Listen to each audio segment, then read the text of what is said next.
Welcome back, everybody. My name's Tommy McCarthy, and this is Let's Talk Cyber. Well, I'm delighted to interview James Wiles. We met last year in Abu Dhabi, in fact, at the CIS CyberForge event.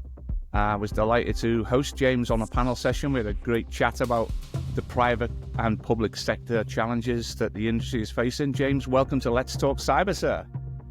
Tommy, thanks very much for the opportunity to be on this podcast, Let's Talk Cyber. Pleasure to be here. Great stuff, James. Listen, before we get into it, I know that you're now currently living and working from Dubai. Do you want to give us a little bit of flavour for who you are, James, where your career evolved from and what the focus is just now? Sure. Thanks, Tommy. Look, the opportunity working for Cigna Healthcare, one of the largest health insurance providers in the world. Regional headquarters is here in Dubai, and I particularly, as the head of cybersecurity, cover Middle East and Africa. Quite a large continent, over 22 countries, inclusive of covering India. So a really fulfilling and challenging role. How I got here, the last 4 or 5 years was in Hong Kong, working in sports and wagering for the Hong Kong Jockey Club, and prior to that, a 20-year career in the military, which was a fantastic, rewarding career. But all roads led me to where I am today here in Dubai. Good stuff, James. And so it's quite a diverse career path that you've had, a stable one in the military, and you'll be surprised you won't be surprised actually the amount of people that come from the military into this space because of their ability to, problem solve, to, lead by example, command and control, not so much be these mines of information when it comes to technology, but certainly leadership is a massive skill set that we see coming from the military, predominantly the military, into this space. So Dubai has been kind to you so far, James. Is it everything you expected? Absolutely. Look, it's a fantastic place to live, both professionally and personally. It's a gateway to Africa and the rest of the Middle East. And it's a challenging role. It's a dynamic environment here. I know when we were there in Abu Dhabi, not just from the UAE perspective, but the regions we're covering, Oman, Saudi Arabia, Bahrain, the threat landscape is quite dynamic across all of those areas and inclusive of Africa. So, certainly challenging, but as I said, it's also very rewarding.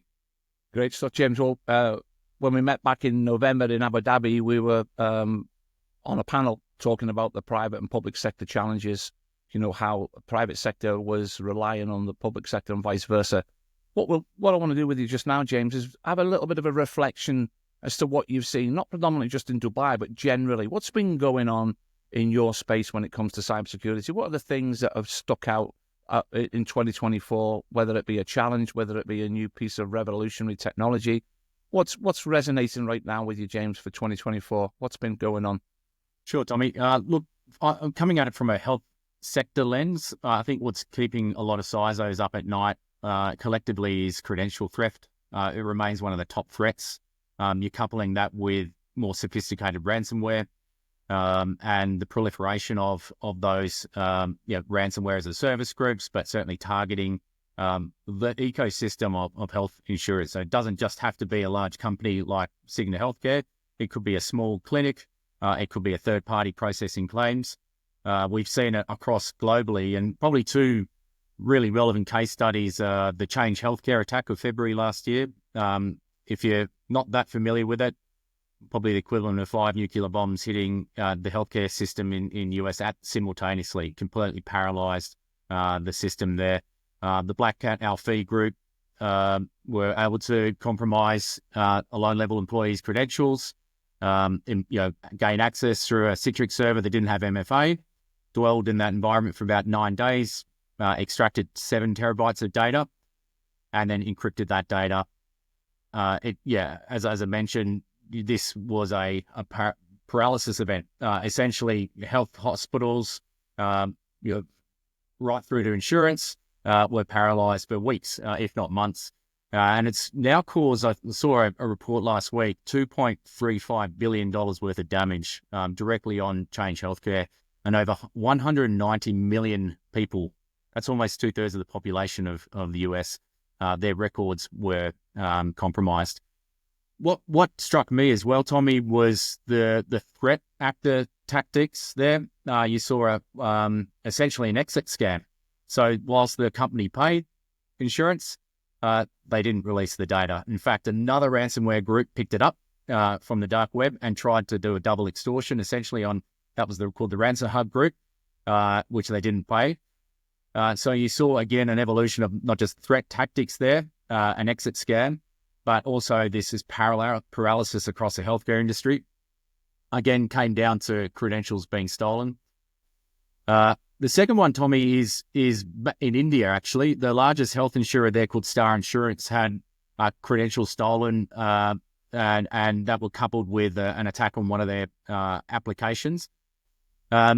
Interestingly, that there was about 30 million records extracted. A ransom note of only about 100,000 USD was set, which isn't a lot given the context. But what happened simultaneously is that there was disinformation campaign around that. The CISO and the executive at the time, there was fake websites, fake Telegram chats, fake emails crafted, even videos crafted of the CISO complicit with the ransomware group, which was completely false. Now, the motivation of those threat actors wasn't a payday. It was to sow discontent, disrupt and degrade the confidence in the health sector, and particularly that company. And it has been traced back to a state actor operating in that region. That's just amazing. To summarize, 2024, look, we've seen those threat actors showing their adeptness to increase both their stealth and speed, leveraging stolen credentials, accessing environments, and whether it's a double or even a triple extortion, certainly being effective there. And the other point is the supply chain, the ecosystem. We have quite an integrated ecosystem here, so an attack on one can cripple the entire ecosystem, like the Change Health example. I think, James, the supply chain challenges seems to be the one that's resonating with all of our guests over this last week, and that includes the former UK National Security Minister, the Right Honourable Stephen McPartland. He said that's the biggest challenge that he sees industry facing in 2025 because of the reliance on the supply chain. And obviously, there are a lot of organizations tapped into various supply chains that just don't have the resource to ensure that they've got all of their networks secure, that all of their backups, their updates are all, where they should be. So it's interesting to see that, you're on the same vein. Amazing. I didn't hear about the India extortion scam. It just goes to show the lengths that these organizations will go to, as you said, to create discontent, to really get people doubting what's going on. It's just amazing. God only knows what's going to happen when people start looking at using AI to do similar attacks. So it's on that note, James, I really want to move forward now to 2025. I'm not asking you to pull out your crystal ball so you can relax. We are interested to see whether or not you've got an idea of what you can expect is going to become, the talking point in 2025 in your own space, not so much in generalist, but in your own space. Is there anything in particular that you're already keeping on your radar thinking, I'm going to have to stay ahead of this?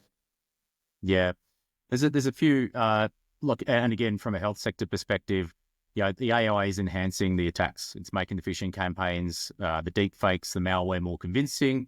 And we're seeing that already through the business email compromise, vendor email compromise channels, where we're seeing business disruption and financial loss, particularly in the insurance space, where there is a lot of financial transactions.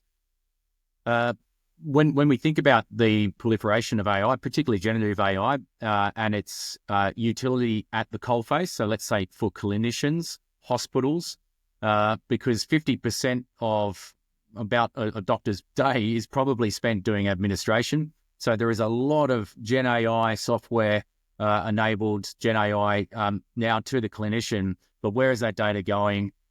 How is that data being transferred to us as an insurer, and then the full life cycle of storage? Whilst certainly there is a proliferation, we even saw this week, through DeepSeek, there are more and more companies offering. It's not these capabilities, so it's not just going back to perhaps a server in the US. It's also going to a server in China or a server in Europe. So that's certainly one of the considerations for 25 is, I wouldn't say applying the brakes, but certainly applying caution and due diligence to any new technologies, making sure we go through in a proper assurance and accreditation program, and we know what we're buying. And that goes right through our ecosystem here. And that's why I'm talking about the supply chain so much this year is the threat actors will look at exploiting the weakest links in the chain, whether it's the humans, i.e. that deep fake phishing attacks, or it's the software that hasn't probably come through the same level of assurance and compliance that other software has. I think, James, we're seeing a lot more reports identifying, sadly, the human factor being the weak link in the chain in most cases, and not through any lack of disregard for the security of the networks and the organizations you work for, but just the time pressure, emphasized on people to get the job done as fast as they can.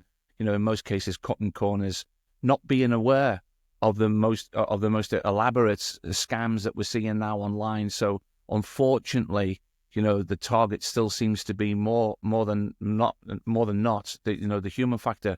But technology, the more advanced technology becomes, the more reliant we are on that to obviously combat the threats that we're seeing on networks.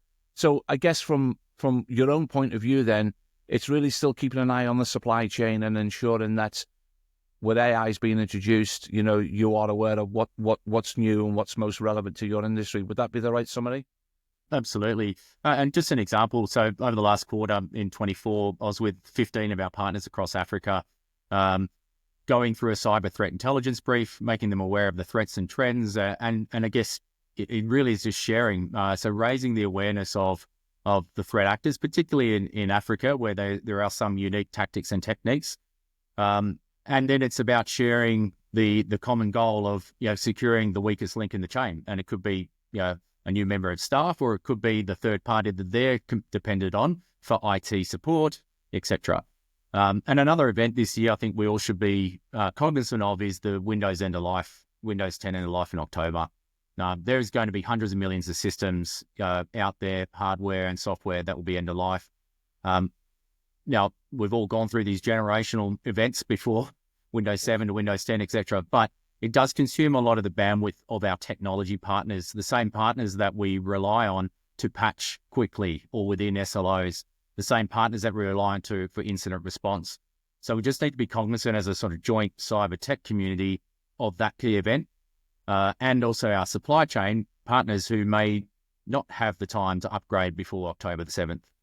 Yeah. And it's interesting that you touch on the sharing, the knowledge sharing around threat intelligence, because there's a lot of people working in this space won't be familiar with or aware of just how reliant CISOs are on threat intelligence, on making sure that they're kept up to speed with all the bad actors that are out there, all the new advanced AI, apps that are being introduced to obviously potentially get into your network. So threat intelligence, I can see the reason behind the need, especially for large organizations like yourself, to be reliant heavily on threat intelligence.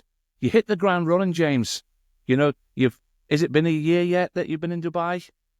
Just 10 months now, but it feels like a good year and a half or so. And we were talking earlier on about you attended one of the major events throughout the calendar there in Dubai, and I know from our point of view, it's probably the go-to event throughout the calendar because of the mass gathering of international, cyber experts. JISEC 2025. There's certainly going to be a lot going on this year. What are your views? I know you really did just literally get dropped straight into Dubai, and you were no sooner there than you were visiting JISEC. What was your first opinion of the event when you attended it last year? Fantastic event. There's nothing quite like it I've seen in my professional career. The size and scale means that you've got to come back year after year just to get through those different tracks. But I'm really looking forward to this year, Tommy. The ability now built a network is to be able to attend different tracks. There's probably three key areas I'm really looking forward to visiting. The dark stage, where you get the hackers and the technical folks get up there and lift the hood on how things are being conducted around the world. I also find the government stage is particularly invigorating, led by the Dubai Electronic Security Centre, similar to who hosted the GovCloud last week that you went to. Fantastic organisation. I've been privileged to be training a the certified CISO course with Desk this year. There's the 5th cohort of very, very professional and amazing young leaders in Dubai will graduate during JISEC. So I think that's going to be a fantastic event. And thirdly is the UK stage, where you'll be and the rest of the international stage. I'm really looking forward to connecting up with the UK and your European compadres, because there's a lot to bring both experience, services and technology here into regional hubs. Yeah, James. Well, listen, I can assure you it's going to be a busy 3 days for you. Don't expect much sleep, because it's a 24-hour program. I have to say, over the years, especially coming out of lockdown, out of all the international events we attend, JISEC for me just encapsulates what the industry is all about. The collaboration piece is second to none. The international attendance, I think they'll have 25,000 cyber professionals attending over the 3 days, with almost 800 exhibiting organizations and pavilions. Nothing too dissimilar to the UK pavilion. Let's Talk Cyber will have a live studio there, James, so please make sure you drop in by to say hello to everybody and give us your thoughts on JISEC. James, all that's left for me to say is James Wiles, Head of Cyber at Sigma, based in Dubai. Thank you so much for joining Let's Talk Cyber. Thank you very much, Tommy. Appreciate the time.